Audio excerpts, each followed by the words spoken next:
gumamit ng dating applications ang kapatid ko na si John. May nakilala siyang babae dito na taga Siquijor. Nag-click sila agad. Madaling ma-fall in love ang kapatid ko. At kung magmahal, bigay todo. Kaya naman, agad-agad niya itong pinuntahan sa probinsya. Ilang araw din siya doon. Sabi niya sa akin ay masaya ang kanyang naging lakad.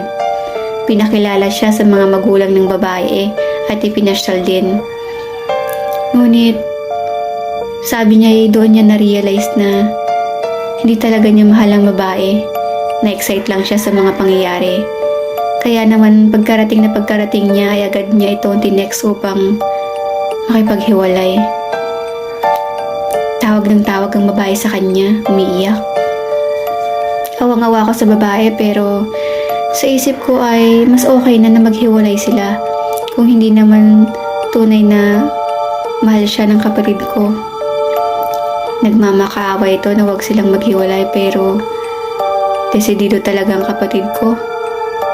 Araw-araw siyang tinitext at tinatawagan ng babae ngunit di niya ito sinasagot hanggang sa blinak na lang niya. Pagkalipas ng ilang araw ay nagkasakit ng kapatid ko na si John.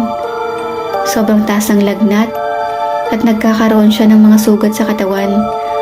Dinala namin sa ospital pero di nila maipaliwanag kung bakit nagkakaroon siya ng mga sugat. Di rin siya makapagsalita. Dinala namin siya sa albularyo pero tinanggihan kami dahil hindi raw niya kayang labanan ng kulam. Sobrang lakas raw nito at punong-puno ng galit. Ikunento ko ang mga pangyayari sa albularyo bago mangyari ito sa kapatid ko. Pinayuhan kami na bumalik ng Siquijor at humingi ng tulong kay Mang Juan, isang kilalang manggagamot sa Siquijor. Pagdating namin doon ay makikita ang gulat at pagkabahala sa mukha ni Mang Juan. Agad siyang pumasok sa loob ng bahay nila. Akala ko ay tinanggihan na niya kami ng mga oras na yun. Akala ko ay mawawala ng kapatid ko sa amin. Lumabas ang manggagamot pagkalipas ng ilang minuto. Pagkatapos nun ay bumaba ang lagnat ng kapatid ko.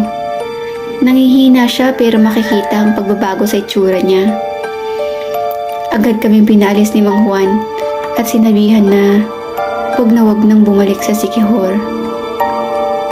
Nang makabalik ng Maynila ay sinabi sa akin ng kapatid ko na si Mang Juan ang tatay ng babae.